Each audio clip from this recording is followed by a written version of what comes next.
to No Shame in Our Game, where self-help meets community support. I am Lacey, your co-host, who's ready to jump into some Q&As here with Sarah, who will be doing most of the A's, but you know, it is what it is. Hi, Sarah. Are you the Q and I'm the A? Well, the problem is I'm pretty sure you have the Q's too. So like, I'm pretty. And You are pretty. You have a cute little pink bow in your hair. That's making me so happy right now.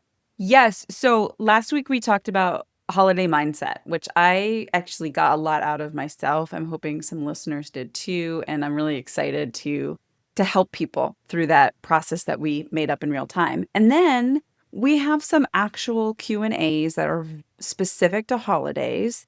And as much as I could go into an hour-long deep dive into each of these, I'm going to really try and keep this like a brief overview. So the first one, my friend Molly, I said, do you have any holiday Q&As? And she said, oh my goodness, yes. And we were on a FaceTime call and she shows me her kids' toy room. And she said, I don't know what to do. This toy room is full. She has 2 kids. And for her, December is a mix of not just Christmas gifting, but birthdays as well. So a lot of stuff comes in during Christmas time. First of all, let me say, Lacey, does this ring true with you where you kind of get a little tense with gift giving season coming up and you know how much is in your house? Does that resonate? yeah, I get maybe a little sassier about it. Like, well, they're not playing with what's here anyway. Why are we getting them more stuff to play with? And that's more of my grumpus coming out. But yeah, I don't think I think ahead enough for it. Is what I'm realizing. Like, oh yeah, I feel that. I feel it in the moment when I'm packing the bags to bring stuff back to the house. I'm like, where the hell is this all going to go? I don't even know. Okay, so you know the discomfort, you I just do. feel it in real time. Yeah. This is something I realized once we moved into the house that we're in, because there's a lot more space, which means a lot more stuff accumulates. That is the double-edged sword of having a larger living space, is you just have more stuff. And my kiddo's birthday is in the fall. And so what I learned was the end of summer was a great time because out where we live, do you have free piles in Ohio? Sometimes, yeah. That's a big thing out here where you put stuff at the end of your driveway. You see it kind of all the time when you drive around here. So free piles get really popular when the weather's nice. So not too hot, not too cold. So like late summer, early fall is perfect. And so what I would do was create my free pile with my neighbor and we would pull out all those things that aren't being played with as much and pass them along. And I saw that as the time to basically make room because I knew birthday gifts were coming in and then I knew Christmas gifts would be coming in.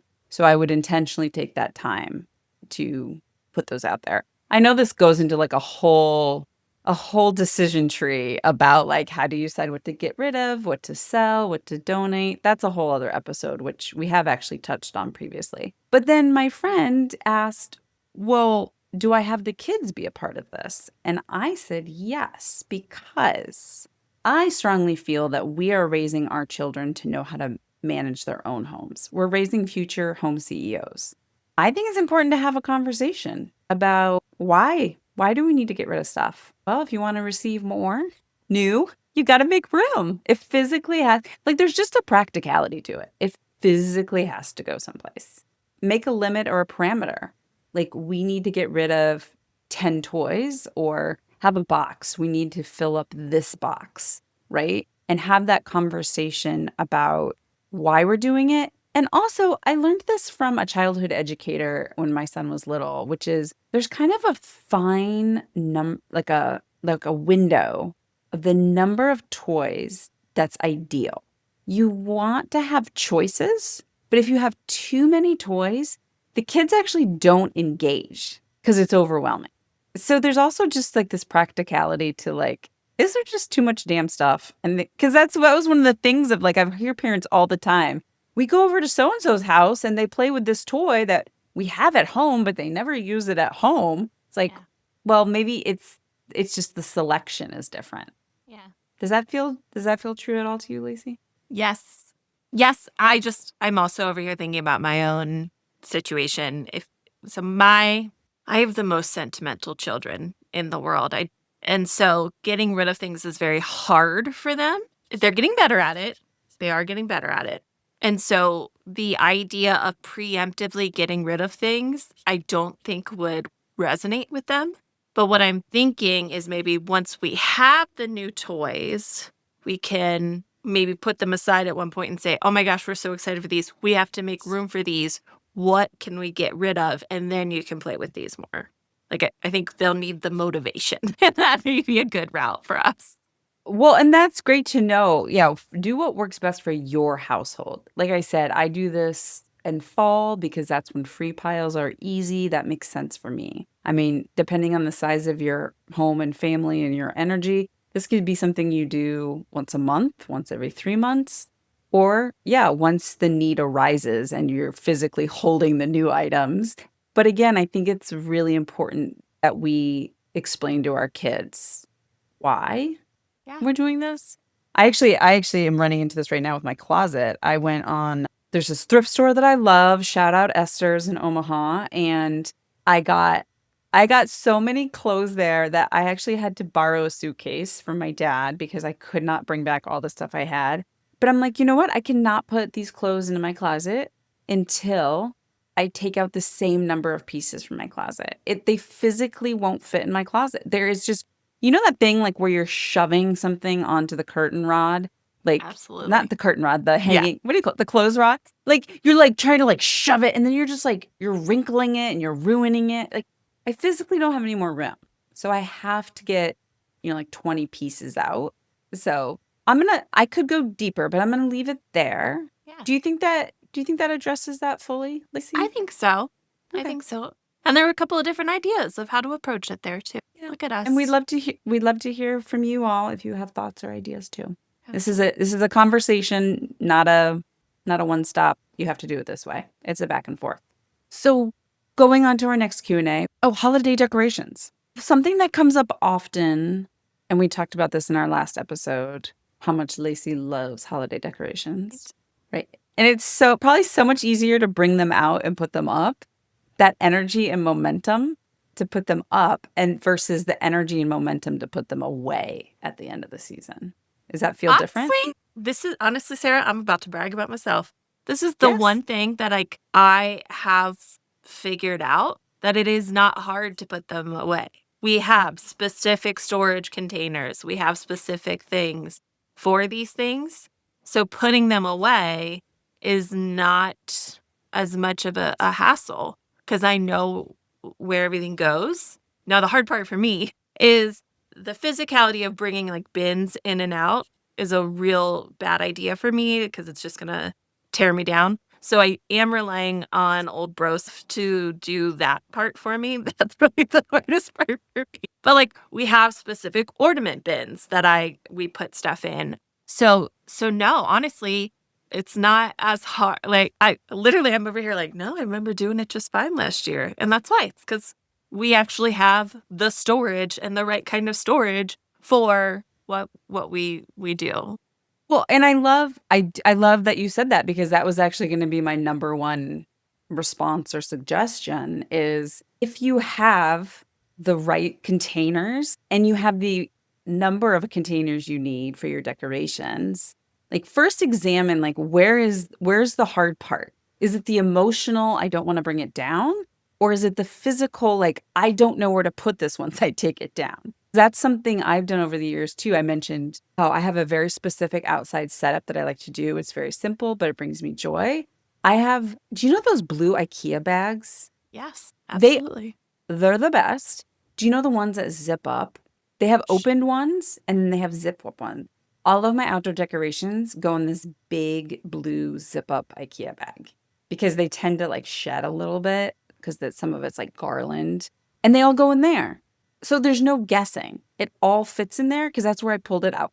So there's the first element of what I'd say is examine, do you know where it's all going once it comes down? And just like with the kid stuff, if you had more decorations come in and that's what you're stressing about and it's the equivalent of trying to shove that hanger with that shirt into the closet, like maybe you get to pick two things to donate or get rid of. So see if that's your issue. The other thing I was going to recommend, oh, Lacey, yes. I You was have an gonna idea. this is the one place that I'm like, "Oh my gosh, I do well with this." So, the other thing that I have really adopted, especially in the past couple years, is not everything needs to go up at once and come down at once. I've gotten okay with things being in progress. So, that may be like, I only took down half the ornaments on the tree. That's just fine. You know what I like, there that has been really, really good for me to be able to be like, progress over completion, not even perfection, just completion, because it has enabled me to actually make that progress. So, yeah, those bins that we're talking about may be sitting in the living room for a week, but it gets done. So, that's better than it just never happening. I think we're having a mind meld right now because that was going to be my second point. Marathon versus relay, which is something I utilize all the time with myself and with clients, which is just like you said, is it not getting done because you feel like you have to do it all at once? So, like you said, and doing it in pieces. And this is what I do too. I bring up all of my boxes that the ornaments go in. I have these, again, they're from IKEA. They hold all the ornaments. So I know that they're all going to fit back in. I bring them up. And honestly, sometimes the boxes sit there. And then sometimes I get the motivation to do one box. Sometimes I get the motivation to do the second box. But you know what I always do? I always take down all the ornaments and then they'll sit by the top of the stairs until I carry them down. And then they have their very specific spot on the shelf. But I leave up my tree with the white lights. So it's like in sections, right? Like I Yeah. take the ornaments down and then I enjoy the white lights for a while. And then at some point I'm like, okay, it's February. Let's take down the. But yeah, I do it in. So break it down. This is something that we talk about in home management for everyone is breaking down things. Or is it home management for kids? Where do we talk about the No, chunks in it's both? both. Yeah. So taking something that feels big and making it those tiny building block steps until you find, I mean, we talked about a box of ornaments. What if it's just taking down one ornament? Like honestly, making it as small as possible so that that step is so easy. How could you not do it, basically? So, and then some other people on Thread said that for the decorations, one woman said she has a housekeeper that she adores. And that's just part of their yearly routine that this person helps her get out the decoration and then Oh, helps her that's put the them away. dream. Good for them. Listeners know our, I was going to say contestant, one of our participants, Sarah, has chronic illness as well. And that was one of my first things with her when I started one of my first businesses was helping her put Christmas decorations away. And yeah, so we talk about time, energy, and money. If you've got the Yeah. money to hire somebody, shoot, Heck yeah. just find a mom who's got some extra time in her hands or a college neighbor who's still home on break, like, maybe just pay somebody to help you. Maybe pay your kids to help you. I don't know. Do what works for you. Yeah, I think using your resource thinking about your resources is really, because you heard me say I don't have the energy, but a lot of times I have the time. So if I can get myself to a place with the time and energy that Joe can set me up for success, we do that. Life doesn't come with an instruction manual, but it should come with people who've got your back. That's the Joyful Support Village, where self-help meets community support. Get access to courses, worksheets, and step-by-step resources that can actually work for your real life. Join daily conversations where people share what's helping them, connect in regular gatherings with experts and others in the trenches of life. It's where you can stop trying to figure out everything alone and start moving forward with support that fits you. It's free to start, and paid memberships begin at just $10 a month. Join us at village.joyfulsupportmovement.com to join. Give what you can, take what you need. See you in the village. Well, we also have some other ones that we've kind of touched on in our mental side of things of like boundaries and family dynamics. But I would like for us to like what does that look like? How do you say no when it's something you don't want to do? You sat down, you did your this is what I look forward to, this is what I don't. I mean, I know I gave kind of some overarching advice of, being really honest about what it does for you and that kind of stuff. But I do wanna do you have any other things to add? Oh, before we talk about how to say no. Oh, no, like, I don't Oh, I know that maybe that sorry if that wasn't clear. oh, yeah, I think, and I mean, I say this again from a place of I have had to learn this myself and am still learning. It's very different with each specific person that I have to do this with. But it's first being clear with myself. What about this is making me angry, upset, tense, frustrated, depleted? Like, first, you have to really identify, like, is hosting, like, maybe you're having a bunch of people come in from out of town and stay in your house. And you're like, I actually love it for 3 days. And then after the third day, that's when it goes downhill. Or is it, I don't mind if one person stays with me for 5 days, but I can't have five people stay with me for 5 days. Like getting really clear and then getting really clear on what is the ask. It's the equivalent of going into a grocery store and saying I'm hungry. Well, that's pretty broad. Like really getting clear. Am I hungry for something savory, sweet? Well, we're always hungry for something sweet. Do I want something crunchy? Do I want something like a smoothie that's quick to eat? Like get really clear on your ask. So then when you come to the table, asking and expressing in an emotionally level way. I think one of the hardest things that I've got to learn is when you're emotionally charged about something and then you're over the top, the communication comes out as emotion Mhm. instead of what the clear ask is. I don't like all of you always expecting me to always host everybody for, you know what I mean? Like, then you're not even hearing what you're just like, oh, that person's pissed and they just want us out, period. What have you found, Lacey, when you're expressing? And I mean, this must be an interesting for you because with the chronic illness, you've probably had to get really clear on your asks. Yeah. I mean, yeah. I'm realizing though that holidays really aren't that different when it comes to the asks for me of like, for example, this weekend is Joe's mom is having a 70th birthday party and they're having it at her house. And a lot of times our solution to if I'm not doing well is just Joe and the older two kids go. And his mom sent a message, and it became very clear to me, oh, she wants me and Violet there, and that not to be our solution. And so she was like, hoping you all can make it. We're going to set aside this room for Lacey and Violet that they can stay in and nobody else will go in. And I was like, oh, first of all, she was trying to solve the problem for me, but it told me, oh, it's important to her that we're all there and we don't rely on that solution. And so I think for me, maybe it's easier because it's an ongoing conversation about where I am and what I need. I'll be honest too, sometimes it's I'm not great at the being honest with myself part. So my first Thanksgiving after my chronic illness, when I was at my worst, we went and I probably shouldn't have gone. At a certain point, I was just laying almost passed out the entire time in a different part of the space as everybody else. So I think the more you can have these conversations every day, the less huge holidays will be, I guess, is where I'm at. That's not super helpful for right now, but I think that's, as we were talking, I'm like, well, it's not that huge of a deal for me because I have to do this all the time. Well, and that brings up a good point that if you weren't brought up in a family or whatever your upbringing was, if you weren't brought up in a way of clearly expressing your feelings in a calm manner, then you honestly have no framework for it. And Yeah. so if you know that's something you want to do, yeah, just practicing saying it with a friend, like just rehearsing it basically. Like your brain doesn't have the pathway for communicating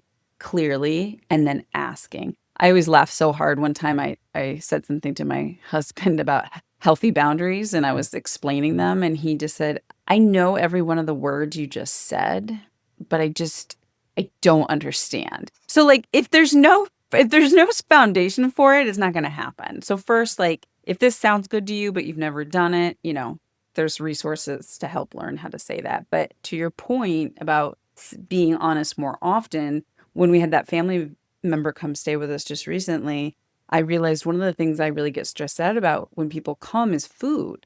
I love asking, like, what can I have on hand for you that you want, like almonds or yogurt, but making a meal, I feel like is something I quote unquote have to do every night that they're staying with us.